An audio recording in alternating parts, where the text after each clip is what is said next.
Vídeo com informações sobre o Flamengo que venceu e venceu na base da superação ao Grêmio na noite de ontem no Maracanã por 2-1. Poderia ter sido 2-0, mas no finzinho o Edenilson acabou fazendo o gol que deu desconto ao tricolor gaúcho. O Flamengo vencendo, vitória importantíssima. Vou falar a palavra que está sendo mais utilizada nos bastidores do Flamengo: superação. E eu vou contar por que essa palavra está sendo muito utilizada. Conversei com um membro da diretoria do Flamengo que me contou alguns bastidores, alguns detalhes esses que pouca gente sabe e que a gente precisa ressaltar no vídeo de agora para valorizar ainda mais a vitória do Flamengo sobre o Grêmio. E vamos falar também sobre a imprensa italiana que está noticiando que o Flamengo formalizou uma proposta a Lazio pelo meia Marcos Antônio. Será que é verdade? Já vou contar para vocês e vou trazer mais informações em relação a esse jogador. Vamos falar também da arbitragem no jogo contra o Grêmio, porque o árbitro botou na súmula um dirigente do Flamengo criticando a arbitragem, e a gente vai falar sobre isso. E também o Neymar. Neymar estava no Maracanã, assistiu a vitória do Flamengo, foi ao vestiário, ganhou camisa, postou camisa com o Flamengo. O que será que tem de verdade sobre Flamengo e Neymar? Vou contar também para vocês o que eu sei e também darei a minha opinião sobre esse assunto.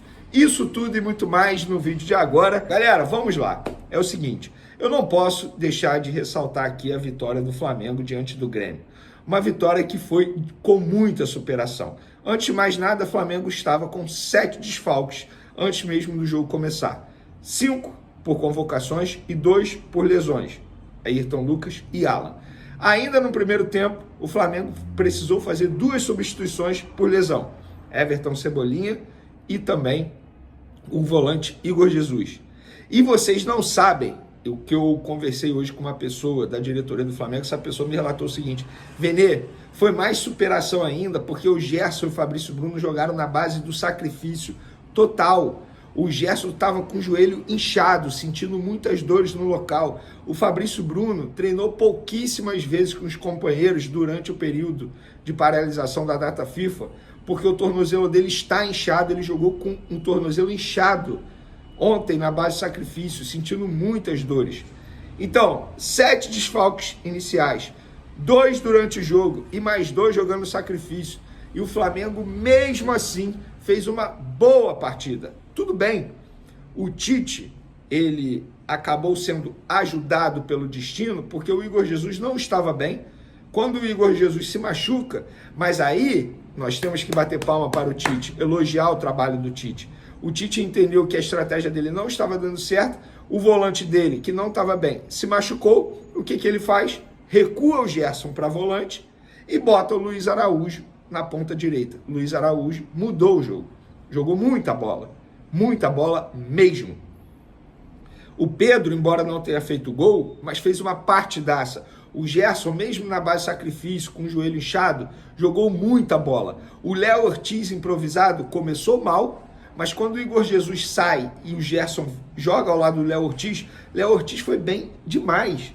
O Léo Pereira, improvisado na lateral esquerda, teve um lance no segundo tempo que ele foi ao ataque, parecia o Ayrton Lucas, indo ao ataque, construindo jogada. O Léo Ortiz pelo meio, relembrando os tempos de categoria de base, como o próprio falou depois do jogo, construindo o jogo. O Wesley jogou muito bem na lateral direita. Davi Luiz foi bem. O Lohan nem parece que tem 17 anos. Personalidade, pega a bola, vai para cima. O Bruno Henrique entrou mal. A verdade é essa. Ele não entrou bem, ele entrou no lugar do Cebolinha. O Bruno Henrique não fez uma boa partida, inclusive teve até um lance que ele simulou, poderia ter até levado um cartão amarelo. Então, parabéns para os jogadores, parabéns para o técnico Tite e parabéns para os torcedores que compareceram ao Maracanã.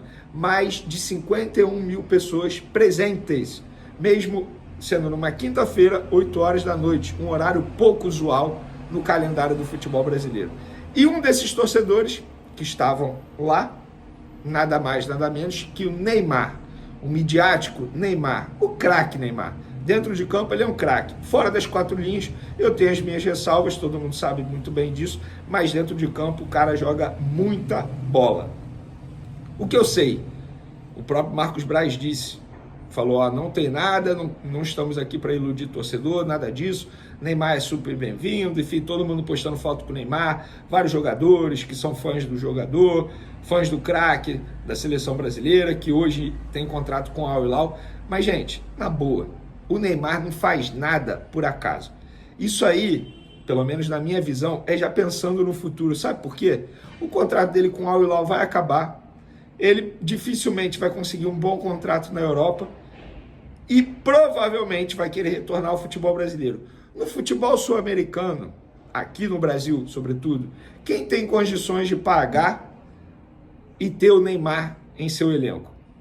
Flamengo, Palmeiras, Atlético Mineiro. Ele fala do Flamengo desde sempre. A torcida do Flamengo é a maior do Brasil. Para ele também seria maravilhoso. Jogar no Palmeiras, pouco provável, ele é cria do Santos. Não vejo ele jogando no Palmeiras. Atlético Mineiro, difícil. Ele tem muito mais a cara do Flamengo, por conta do tamanho da torcida. Rio de Janeiro, a gente sabe que ele adora o Rio de Janeiro. Então, gente, isso aí, pelo menos na minha visão, isso não é a informação. A informação é, não tem nada acontecendo. Não tem uma negociação acontecendo, não tem nada disso, nada disso. Até porque o Flamengo sabe que hoje, para ter o Neymar, é muito difícil, é muito caro. O Neymar teria que reduzir drasticamente o salário dele. Mas o Neymar, de maneira estratégica, já está pensando lá na frente. Já inicia o namoro, aproveitando aí a semana do Dia dos Namorados. Ele já está pensando lá na frente. Pelo menos essa é a minha visão. A pergunta que fica é, você é a favor da contratação do Neymar? Você é contra? Acha que o pacote Neymar sairia muito caro para o Flamengo? Dê sua opinião aí nos comentários que eu quero saber o que você, torcedor rubro-negro, pensa sobre essa situação. E ainda sobre o jogo, a arbitragem, no caso, o dono do apito, Luiz Flávio de Oliveira, que é fraquíssimo por sinal, relatou na súmula do jogo que Marcos Braz, vice-presidente de futebol do Flamengo, o encontrou na zona mista e falou as seguintes palavras, abre aspas, com você nunca tem surpresa, Luiz, você veio aqui para operar o Flamengo e não adianta olhar para trás. O árbitro relatou que se sentiu ofendido. Ofendido eu me senti vendo você apitar aquele jogo. Você é fraquíssimo, Luiz Flávio de Oliveira, fraquíssimo, a verdade é essa. E todo jogo do Flamengo que você apita é sempre essa confusão. Será que está todo mundo errado ao reclamar de você? Ou você que está sempre errado quando apita um jogo do Flamengo?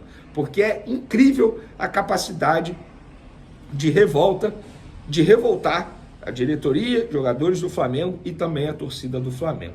Por falar em torcida, ó, parabéns novamente, hein? O que vocês fizeram ontem no Maracanã, absurdo. Para finalizar nosso vídeo, Marcos Antônio, a imprensa italiana está noticiando, vou ler exatamente aqui o que a imprensa italiana disse. O Flamengo ofereceu a Lazio empréstimo com opção de compra para o Marcos Antônio. A Lazio pediu que a opção de compra seja entre 6 milhões e meio de euros e obrigatória para fechar o negócio. Informação do portal La Lazio Siamo Noi, imprensa italiana. Mandei para os empresários e também para dirigentes do Flamengo. Os dois lados negaram proposta. Está na mesma situação que noticiamos ontem. Estão discutindo entre eles, empresário e diretoria, para apresentar uma proposta à Lazio. Essa proposta não foi feita ainda. Não tem proposta na mesa do Flamengo para a Lazio. Segundo, garante dirigentes do Flamengo e também empresários do atleta. O Flamengo tem interesse, conversa com o empresário do atleta. A Lazio também tem interesse em fazer negócio. Não quer ter o Marcos Antônio no elenco para a próxima temporada. Ele está voltando de empréstimo, mas dizer que tem uma proposta na mesa da Lazio, segundo diretores, dirigentes do Flamengo e também empresários do atleta, não procede. Só que, Fábio Piperno, sinto informar a Neymar que talvez seja melhor procurar outro clube. É, mas o Flamengo não vai querer. Talvez ele não tenha vaga no Flamengo. Puxa vida. O que eu vi, moleque Lohan, jogar de novo no Flamengo. O Lohan, ele tem uma maturidade de jogador de 28, 29, inversão de jogo. Mete bola, pensa pra jogar. é mais um, como a gente fala do Estevão, que infelizmente fazendo 18 anos não fica. Claro. Não fica. Essa é a data limite agora. E isso é frustrante, né? A gente falou isso do Hendrick, a gente falou isso do Luiz Guilherme, a gente fala isso do Estevão, a gente fala isso do Wesley, do Corinthians, e a gente fala agora do Lohan. Vitor Roque. Vitor Roque. Ele não vai ficar no Flamengo. Impressiona a maturidade desse moleque. Como jogou o Lohan de novo. E não é dizer que o Lohan, mas ele tem que saber lidar com a pressão. Ele sabe lidar. Ele entra no lugar do Arrascaeta, que é um dos ídolos da torcida. E ele sempre faz o Arrascaeta, agora com toda sinceridade, não fazer tanta falta. Como diria Vampeta aqui, que já explicou isso muitas vezes, ele fala, essa molecada de hoje é toda folgada. Mas não é o cara que é folgado, porque não tá nem, que tá esnobando alguma coisa. Não é isso. É exatamente folgado no sentido de que você pode fazer pressão, o moleque não tá nem aí, porque esses garotos que crescem na base desses clubes grandes, eles já estão acostumados a jogar em seleção de base, a viajar, a frequentar hotel bom, a cidade legal e muitas vezes a participar desses torneios que hoje são transmitidos pela TV. Então hoje, ao contrário do que ocorria, aliás, do que não ocorria 3, 4, 5 anos atrás, por exemplo, Sub-20 passa na TV, né, Zé? O campeonato inteiro. Tem Libertadores. Tem, exatamente, Libertadores. Então o moleque já está exposto a esse tipo de pressão o tempo inteiro. Então, quando ele sobe, é natural que essa transição para o profissional seja menos dolorosa do que era, por exemplo, de um garoto de 10, 15, 20 anos atrás. Então, o moleque está à vontade pra caramba. Agora, se o Neymar vier, acho que tem bastante gente para sair do time, tá? Não, Zé, é impressionante. O Lohan, ele já tá para fazer 18 anos. Então não entra naquela situação e do vai jogador, ter um tempão para jogar ainda. E mesmo vendido, tem mais um ano, tem que completar 18 anos. Ele já vai completar 18 anos agora em julho, né? Então, quem quiser levar já pode levar. Né? E falam já em Real Madrid. Mas não nessa janela agora. Nessa janela ele não tem como sair, tem? Dia 4 de julho, acho que ele faz aniversário, 18 anos. Então acho que tem, né, Bruno? Então, mas tomara que não. Tomara que fique mais um ano aí. Acho difícil continuar nessa pegada, porque hoje o Luiz Araújo, ele foi decisivo, fez 2 golaços, entrou, mudou o jogo, junto com a ida do Gerson. Nunca critiquei. Mas o Lohan, cara de eu fiquei encantado com o que o Lohan fez hoje. Eu reconheço que o Luiz Araújo jogou demais, foi decisivo, mas quem me encantou mesmo foi o Lohan. Como jogou bola esse menino? 00:10, então já é dia 14. Hoje abre a janela lá da Inglaterra. Então, e dia 1º na maioria dos mercados. Então, futebol inglês de hoje para frente, tanto que o menino do Palmeiras, né, o Luiz Guilherme. Guilherme já estava lá, já vestiu a camisa do West Ham. Então agora, segura aí, porque vai ser difícil. E tem uma coisa que é muito clara nesse mercado, é que eles levam os garotos e não tem muita preocupação, assim, ele é obrigado a dar certo. Tem 2 exemplos, e acho que esses que o Lohan, o Estevão, o Hendrick, são de outro nível. Mas são 2 exemplos que agora estão no Cruzeiro, de meninos que saíram muito jovens e é tipo uma aposta. Não, vem pra cá, se não der certo você volta. E os caras são novos pra caramba e parece que já são veteranos porque começam muito cedo, hoje eles estão começando muito cedo e voltam pra cá cedo. O Gabriel Veron é um exemplo. O Gabriel Veron era considerado um fenômeno na base do Palmeiras. E na seleção também, ele foi campeão mundial sub-17 e era considerado, ganhou como melhor jogador daquele mundial. Aí jogou no profissional do Palmeiras, até ajudou aquele gol que levou o Palmeiras à final da Libertadores de 21 contra o Atlético Mineiro no Mineirão. Foi ele que roubou a bola e deu o passe pro Dudu. E ele foi pra lá, pro Porto, não deu muito certo, já tá aqui de novo, já tá no Cruzeiro. O Caio Jorge, que tá voltando agora pro Cruzeiro, ele tem 22 anos. Ele foi vice-campeão da Libertadores com o Santos e foi campeão desse mesmo Mundial Sub-17 que o Verón tava. O Ian Couto, que hoje tá na seleção, era o lateral direito tá na principal, era o lateral direito dessa seleção Sub-17.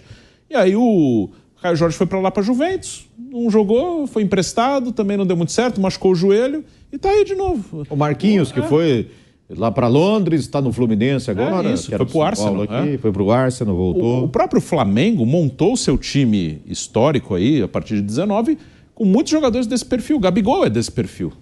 O Gabigol foi para lá novinho e voltou cedo também. Ficou 1 ano e meio lá e voltou. O Gerson foi e voltou, até depois foi de novo, já voltou de novo. O Pedro foi e voltou. Bruno Henrique voltou da Alemanha. Então é muito esse perfil. Eu acho que Lohan, Endrick e Estevão são caras de outra prateleira. Acho que eles vão e vão ficar. Mas nem tem essa preocupação. Traz aqui. O Renê tá para voltar. Renê daqui a pouco vai estar no Brasil de volta. Pode ter certeza disso. Agora, uma coisa, e aí eu vou passar pro Viga, nisso o Bruno Prado vai concordar comigo e vai reconhecer. Porque se tem uma coisa que eu assumo, é quando eu falo bosta aqui. Eu assumo, eu falo, ó, falei, volto atrás. Agora, se tem um cara que todo mundo reclamava e eu defendia, sempre era o Luiz Araújo. Por quê? Porque falavam assim do Luiz Araújo. Ah, mas ele é pouco inteligente, para não adjetivar. Ah, mas ele sempre toma atitude errada. Ah, ele é afobado. Mas eu sempre falava aqui, ele chama jogo. O Luiz Araújo não teve um jogo do Flamengo que eu vi ele se esconder, que eu vi ele não correr atrás da bola, que eu vi ele não pedir a bola. Sempre. Ele pode tomar decisão errada, mas ele pegava, ele ia pra dentro. Mesmo quando era aquele time sem vergonha do Flamengo recentemente, que todo mundo tava numa minhaca, num ranço, ele tentava. E eu protegia. Isso você lembra, Bruninho? Sim. Eu falava, olha, ele pode tomar a decisão errada, mas ao contrário de muitos que não querem nem correr, ele pega, ele vai pra cima. E eu acho que esse cara merece essa fase. Cara, ele fez 2 bonitos gols hoje. O primeiro gol foi um golaço e numa jogada que pouquíssimos fariam. Porque se você perceber, o Wesley passa correndo do lado dele. A maioria ia fazer o básico, ia rolar pro Wesley. Ele não. Ele joga pra dentro, engana o zagueiro que já tava indo marcar o Wesley e dá um chute lindo e depois ainda faz o segundo gol. Ou seja, entrou pra ser decisivo e é mais um, né, Viga, que vai ter grande oportunidade e vai ser fundamental nessa fase do Flamengo aí com 5 desfalques para a Copa América e com o Cebolinha com uma lesão muscular, hein? Tem que ver quando o Cebolinha vai voltar, Viga. O Pilhado, tem um detalhe que é mais agravante, é o Igor Jesus, né? Porque você tem o Alan machucado, você tem um Pulgar com a seleção do Chile e pelas imagens que eu vi da lesão do Igor Jesus, não é algo para se resolver da noite pro dia. Por que eu fui ao Igor Jesus para chegar no Luiz Araújo, aquele que jamais eu critiquei, hein? Brincadeira. Sempre peguei muito no pé do Luiz Araújo. Acho que é um jogador que pecava, especialmente na hora de definir, de decidir. Entendo que ele chama jogo, mas na maioria das vezes, viu, meu caro Pilhado, ele não conseguiu me convencer que estava no mesmo diapasão, no mesmo gabarito, no mesmo nível do restante do time do Flamengo. Como não está o Wesley, que foi bastante esforçado, teve dificuldade no primeiro tempo, no segundo tempo, na partida de hoje, vitória por 2-1 sobre a equipe do Grêmio, ele se ouve um pouco melhor. Olha, Pilhado, o Luiz Araújo, eu acho que vai ser extremamente importante para uma função que ele não estava exercendo quando era o cara de beirada, de externa, né? De ponta no início do trabalho do técnico Tite. Você pode reparar que hoje ele jogou um pouco mais fechado, compondo até mais o meio de campo. Para quê? Para dar a necessária, essencial, fundamental, inquestionável liberdade ao Lohan. O Lohan, como você disse, parece um jogador veterano, maduro, que impõe uma velocidade tremenda na puxada de contra-ataque. É um jogador que tem a capacidade de olhar perifericamente, de cadenciar o jogo. Acho, até eu vinha falando isso aqui no microfone da Jovem Pan, que o Lohan estava pedindo passagem, não é de hoje, para ser o cara de beirada. Eu estava vendo o Lohan como o homem que jogaria na vaga do Luiz Araújo, mas o técnico Tite entendeu que essa peça pode ser o Gerson.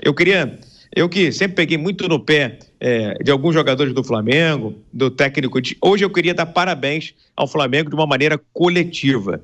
Tudo bem que o acerto do Tite foi por acaso, por conta da lesão do Igor Jesus, senão talvez o Flamengo não tivesse essa vitória como foi construído. O placar acho que foi mentiroso. Se o Flamengo pudesse transformar as chances que teve em gol, efetivamente, era para ter sido uns 4-2, 5-2 de Flamengo na noite dessa quarta-feira. Agora, eu queria fazer um agrado aí, queria fazer essa exaltação, melhor dizendo, coletivo, porque o Flamengo hoje, em um momento, chegou a jogar quase com o seu time C, dados os desfalques impostos pela CBF, que não montou um calendário para parar com o Campeonato Brasileiro diante da disputa da Copa do Brasil. E aí, o Flamengo jogou com o coração, jogou com esforço. Léo Pereira no lateral esquerdo, o Ortiz se matando ali na cabeça de área, o Davi Luiz bem ao lado do Fabrício Bruno, jogadores lá na frente também se matando, se dedicando. Então acho que hoje foi uma vitória com a cara, com o jeito do Flamengo. É a maneira a qual o torcedor rubro-negro quer ver e enxergar o Flamengo dentro de campo. Não precisa ser brilhante, não precisa ser mágico, não precisa encher os olhos, mas ser um time brigador, um time lutador, que se dedica, que foi o que aconteceu hoje, e acho até que o Flamengo saiu do Maracanã com placar magro, poderia ter sido mais. E um detalhe só para fechar, viu, Pilhado?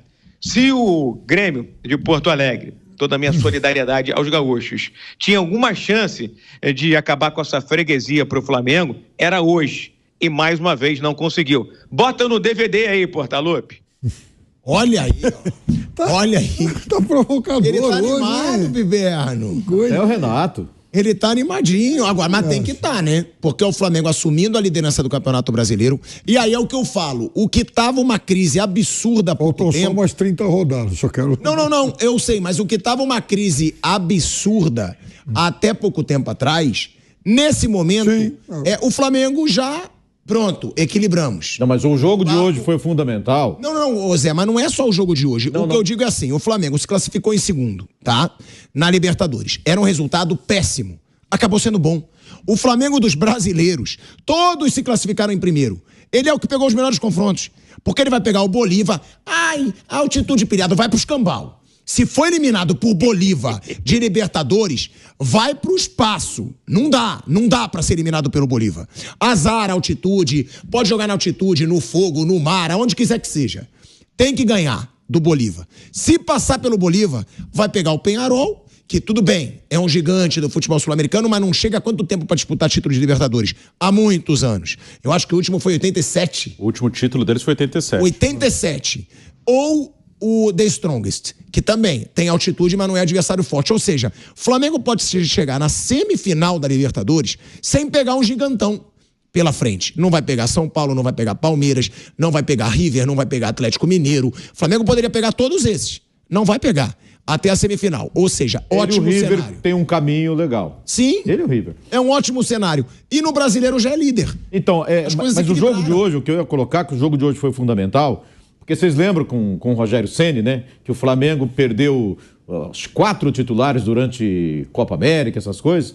E ele sofreu muito, inclusive com a queda do treinador. Teve, 25% de aproveitamento, algo em torno disso. Né? E hoje era o primeiro jogo do Flamengo sem os 5 da Copa América e mais 2 no departamento médico. Aí no primeiro tempo ainda perde o Cebolinha. E o Flamengo venceu. Era muito importante ganhar o jogo de hoje, para dar confiança até para esses jogadores que ficaram, para os reservas, né? E também para mostrar para o Tite que não dá para colocar Léo Ortiz e Igor Jesus juntos.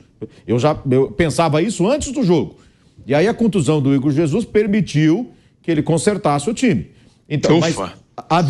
Alguém que concorda comigo. A vitória de hoje, Viga, é fundamental para isso, porque vai ser um período difícil. Próximo jogo com o Atlético Paranaense. Também muito complicado por conta desses muitos desfalques do Flamengo. Esse jogo é dificílimo, né, Bruno? Difícil. Esse próximo jogo, o Flamengo não costume muito bem lá na Arena da Baixada. A história recente mudou um pouco. O Flamengo conseguiu ter alguns bons resultados lá, tem mata-mata, mas é um dos adversários, para mim, mais difíceis para você pegar fora de casa. Jogo duro. Ganhou hoje, né? Eles vinham num momento ruim ali de resultados, venceram o Criciúma hoje. Estão na parte de cima ali porque começaram bem o campeonato. É um jogo duro. O Tite vai achando alternativas aí com desfalques. Ele até começa com essa formação, acho que para manter o Gerson na direita, né? Porque o Gerson vinha rendendo bem. Mas Léo Ortiz e Igor Jesus fica bem pesado mesmo. Eu até teria começado com o Vitor Hugo, mas acho que no lugar do Igor Jesus. Mas o Tite não confia muito no Vitor Hugo. Então eu acho que até ele tinha lógica. Eu vou deixar o Gerson onde ele estava bem. mas ele não tem jogadores hoje para colocar ali no meio-campo para. Mas o Igor Jesus, aí eu concordo com o Bruno, tá? Começou muito bem, entrou, depois não entrega quase nada. Sim, se fosse escolher. Não é também entre um dos dois, entre o Léo Ortiz de volante e o Igor Jesus, eu vou com o Léo Ortiz. Eu gosto do Léo Ortiz também. Eu gosto do Léo Ortiz é técnico, Léo Ortiz tem um bom passe, eu gosto do Léo Ortiz. Mas não tem a mordida, filhado. Ele não tem a mordida, desculpa, Zé Mané, ele não tem a mordida, não tem a pegada que tem o Igor Jesus. Mas o Igor Jesus me decepcionou um pouco, hein, Viga? Eu achei que ele começou muito bem e caiu. Mas tem que ter um cara para equilibrar o sistema defensivo. Tem que ser um jogador de mais pegada. Talvez ele esteja um pouco deficiente na saída de bola. Vai ser um problema grande que o Flamengo vai ter daqui para frente. No jogo contra o Atlético do Paraná, eu tenho certeza que o Igor Jesus não tem a menor condição de jogar. Eu gostei muito da atuação do Léo Ortiz, mas você vendo ali de perto, você enxerga que o Léo Ortiz não tem aquela mordida, não tem a pegada, não tem nem o preparo físico ainda adequado para ser um primeiro volantão ali. Então, quem sabe o Davi Luiz possa se aproveitar também nessa função. Mas o Alan tá para voltar, não tá? O Alan. Tá para voltar, mas a gente não sabe qual vai ser o Alan, porque até agora nunca foi o Alan do Atlético Mineiro. Mas ele não vinha mal nos últimos jogos, não. Ele tava bem. Mas demorou a engrenar. Quando estava bem, se machucou. E se machuca com uma enorme frequência. Esse rapaz precisa tomar um banho de sal grosso. Então, eu acho que a vitória de hoje, 1-0, gera goleada para o Flamengo, dada a situação, a circunstância. Mas continuo revoltado com essa situação. Se você se planejou, se você se programou, se você investiu, se você contratou, você não pode ser penalizado porque você fez um bom trabalho. Isso está acontecendo com grandes clubes do futebol brasileiro. É preciso ter peito, bater de frente, colocar o pé na porta e falar assim, não vai ter campeonato, não vou jogar. Mas todo mundo afina, pilhado. Não é nem isso. Seria necessário todos os clubes se unirem. Coisa que esses clubes não fazem no futebol brasileiro. Eles não conseguiram nem criar uma liga, gente. Como é que eles vão conseguir se unir para mudar calendário? Porque não adianta. É lógico, Flamengo, Palmeiras, São Paulo, Inter, Atlético Mineiro vão querer mudar. Só que aí você vai pegar outros clubes que não têm jogadores convocados. Eles não vão se esforçar nada para mudar alguma coisa. Porque é o momento que eles vão ter para tentar ganhar jogo, para tentar se equiparar com esses clubes. E o pior que esses que você citou, eles vão querer mudar porque hoje eles têm jogadores convocados. Verdade. Se daqui a um ano não tiver ninguém, o Corinthians há pouco tempo tinha jogadores convocáveis, sei lá, 3, 4 anos. Família, então é isso aí. Ficamos com o nosso giro de notícia aí do maior clube brasileiro. Você que gostou desse tipo de conteúdo, já deixe seu like, se inscreva no canal e ativa o sininho de notificação. É super importante a sua participação neste canal, porque a sua participação é muito importante. Não esquece de deixar like, se inscrever no canal. E para mais notícias, você confere aí no dia a dia do Bastidores do Mengão. Será que Neymar vem ou não vem? Deixa aí no comentário a sua opinião.